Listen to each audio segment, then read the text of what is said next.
জীবনে যতদিন বাঁচবেন এই তিনটি আমল কখনো ছাড়বেন না। এই তিনটি আমল সব সময় আপনি ধরে রাখবেন, তাহলে আল্লাহ তাআলা আপনাকে সফল করে দিবেন।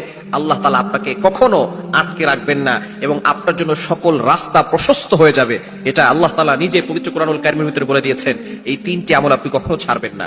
22 নম্বর পারার 16 নম্বর পৃষ্ঠার 13, 14, 15 নম্বর লাইন সূরাতুল ফাতিরের 29, 29 নম্বর আয়াতে আল্লাহ তাআলা এই তিনটি আমলের কথা জানিয়ে দিয়েছেন।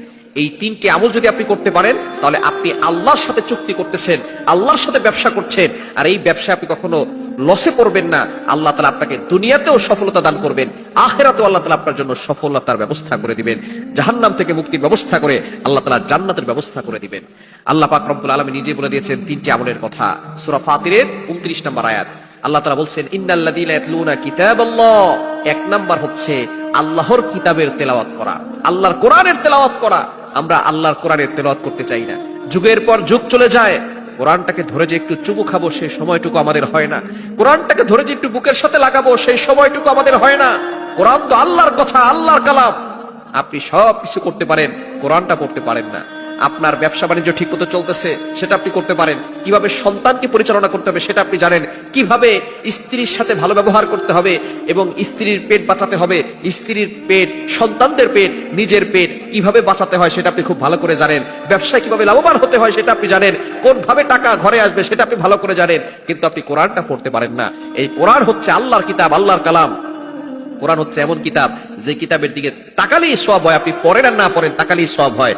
যদি পড়তে পারেন, পড়লে তো প্রত্যেকটা অক্ষরে 10টা করে নেকি হবে, বুঝে পড়লে আরো বেশি সওয়াব হবে। সুতরাং এই কোরআন আমরা অবশ্যই পড়ার চেষ্টা করব।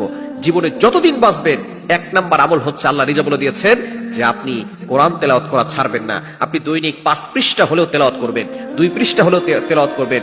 রমজানে আরো বেশি বেশি তেলাওয়াত করবেন, কারণ রমজানেই কোরআন নাজিল হয়েছে। আল্লাহ নিজে বলে দিয়েছেন, কোরআন খুলেন 2 নম্বর পারা 7 নম্বর পৃষ্ঠার 1, 2 নম্বর লাইন সূরা বাকারার 185 নম্বর আয়াতে আল্লাহ বলছেন, শাহরু রমাদানাল্লাযী উনজিলা ফীহিল কুরআন হুদাল লিন-নাস ওয়া বাইয়িনাতিন মিনাল হুদা ওয়াল ফুরকান।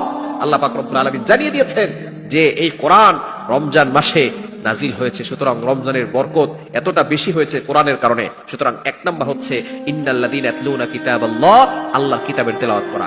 2 নাম্বার হচ্ছে ওয়া আকামুস সালাহ, নামাজ কায়েম করা। আপনি নামাজ পড়বেন, অনেকে আছে নামাজ পড়ে না, নামাজ পড়বেন যতটুকু সম্ভব।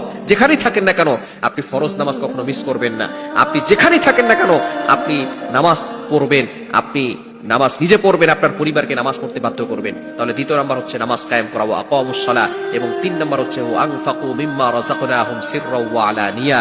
আপনাকে আল্লাহ তাআলা যতটুকু সামর্থ্য দিয়েছেন আপনি আল্লাহর জন্য খরচ করবেন, দান করবেন, ডোনেশন করবেন। আমরা অনেকেই দান করতে চাই না। দান করলে আল্লাহ পাক রব্বুল আলামিন বিপদ আপদ থেকে হেফাজত করেন, বালা মুসিবত থেকে হেফাজত করেন।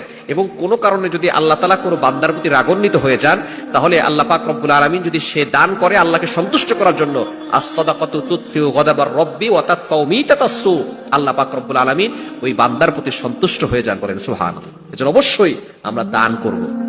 তাহলে যতদিন বাঁচবো 3টি আমল ছাড়বো না। 1 নাম্বার হচ্ছে কোরআন তেলাওয়াত, 2 নাম্বার হচ্ছে নামাজ, এবং 3 নাম্বার হচ্ছে আপনি সব সময় আল্লাহর জন্য ডোনেশন করবেন, দান করবেন। এই 3টি আমল যদি আপনি করতে পারেন আপনি কখনো ব্যর্থ হবেন না। আল্লাহ পাক রব্বুল আলামিন দুনিয়াতেও আপনাকে সফলতা দান করবেন, আখিরাতেও আপনাকে সফলতা